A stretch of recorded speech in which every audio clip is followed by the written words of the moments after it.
Meus queridos irmãos e minhas queridas irmãs, ontem o Senhor nos convidava no exercício da fraternidade à prática da correção fraterna. Hoje o Evangelho que ouvimos de São Mateus, capítulo 18, o convite de hoje é o convite ao perdão. Por que será que temos tanta dificuldade em perdoar? Será que é mais fácil perdoar ou ser perdoado? Esse texto do Evangelho de hoje nos ajuda a refletirmos o caminho pelo qual nós precisamos fazer. Vejamos bem, Pedro faz uma pergunta: quantas vezes tenho que perdoar? 7 vezes? Jesus diz, não, 70 vezes 7. E para deixar isso muito claro, ele conta uma história que nós ouvimos. Um rei quis acertar as contas, chamou seus empregados e um por um começou a fazer o acerto. E diz o texto que tinha um homem que lhe devia uma enorme fortuna, muita coisa, mas muita coisa. E quando o rei pede que ele acerte as contas, esse rei, sabendo da impossibilidade daquele homem, tem um projeto: vamos vendê-lo como escravo, vamos vender também sua mulher e seus filhos e todos os seus bens. Quando aquele homem ouve isso, fica desesperado, cai aos pés daquele rei e diz a ele: dá-me um prazo e eu te pagarei tudo. O rei, ouvindo isso, fica comovido e diz àquele homem: a tua dívida está perdoada, vai em paz. Aquele homem, saindo dali, encontra alguém que lhe deve uma quantia insignificante. O evangelista faz questão de dizer: encontrou um homem que lhe devia apenas 100 moedas. O que são 100 moedas diante de uma fortuna que ele devia? Nada. No entanto, ele diz: paga o que me deves. O homem faz o mesmo pedido: dá-me um prazo e eu te pagarei. Não tem prazo para você. Manda chamar os torturadores, leva para a prisão e que dali ele não saia até que ele pague o último centavo. Bom, aí sabemos o final da história. O que eu gostaria de trazer é uma palavra. Quando esse homem mau fica diante do rei, que está decidido a dar para ele a sentença, que ele seja vendido para pagar, ele fala uma coisa: dá-me um prazo e eu te pagarei toda a dívida. Esta palavra, a gente pode perguntar: será que ele falou isso por desespero? Porque ele não tem condição de pagar isso, é uma fortuna muito grande. Ou será que ele falou isso por qual motivação? Parece-me que esse homem é um homem muito orgulhoso, um homem que não conseguiu aceitar que ele tem uma dívida. Por que estamos dizendo isso? Por causa da condução que ele faz. Ele sai dali e ele não vai festejar o perdão. Bom, diante de alguém que me perdoa uma fortuna e diz que está tudo certo, o que eu tenho que fazer? Festa! Vamos celebrar, é um jubileu. Não, o que ele faz? Ele vai atrás dos devedores. Ele vai atrás de pessoas que estão na condição que ele estava, de devedor. Para quê? Para tirar deles o dinheiro. Com qual intenção? Porque esse homem quer voltar e cumprir o que ele disse. O que ele disse? Dá-me um prazo e eu te pagarei. É isso que ele quer fazer.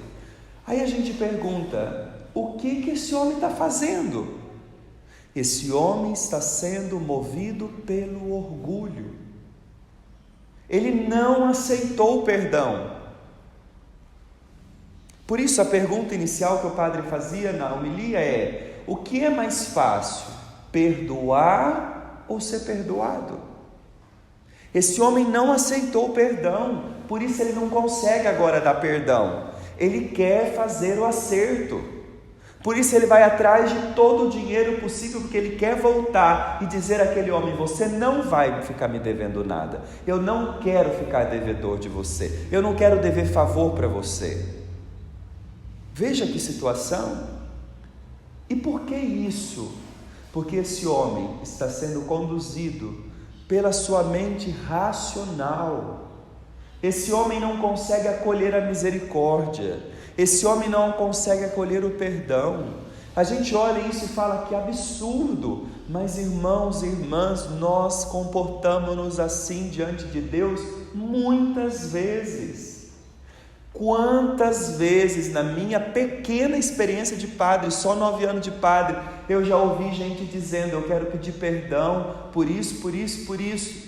Eu já confessei isso, mas eu quero pedir perdão de novo. Por quê? Porque não se sente perdoado, porque não acredita que Deus seja capaz de perdoar aquele pecado, porque a pessoa está olhando para onde? Para ela e não para Deus. A nossa dificuldade de acolher o perdão está aí, porque nós ficamos olhando para nós: como eu pude fazer isso, como eu fui fazer tal coisa, como eu permiti que isso acontecesse. Já fez, você fez, ponto final. Olha para Deus agora, e não mais para o teu pecado, e não mais para a tua miséria.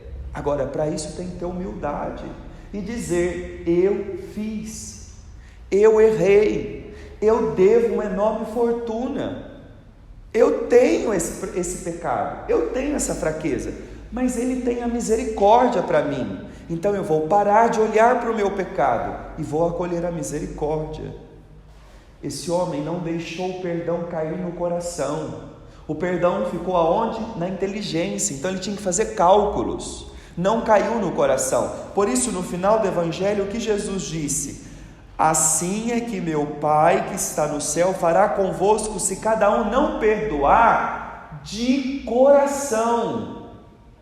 Não é perdoar da boca para fora, é de coração. O que é perdoar de coração? Ficha branca de novo.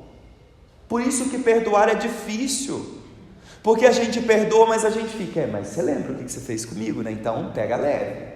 Isso não é perdoar de coração, isso é continuar lendo o pecado do outro. Perdoar de coração está aqui uma folha branca para você, você pode escrever de novo a história que você quiser, inclusive a mesma. Isso é perdoar de coração. Perdoar de coração é deixar a passagem livre para o outro. E se o outro fizer de novo, o problema é dele. Eu não perdoei, eu não posso agora ficar fazendo cálculos. Por isso, nós só daremos conta de perdoar de coração se primeiro a gente aceitar que fomos perdoados. Esse homem não consegue perdoar o companheiro dele, que lhe devia muito menos, porque ele não se sentiu perdoado. E aí a gente diz: o problema foi daquele rei? Não, o problema era daquele homem que não se sentia digno de ser perdoado. Que o Senhor nos ajude a sermos acolhidos na sua misericórdia, agirmos como pessoas redimidas, perdoadas, para agirmos assim também com os nossos irmãos. Louvado seja nosso Senhor Jesus Cristo.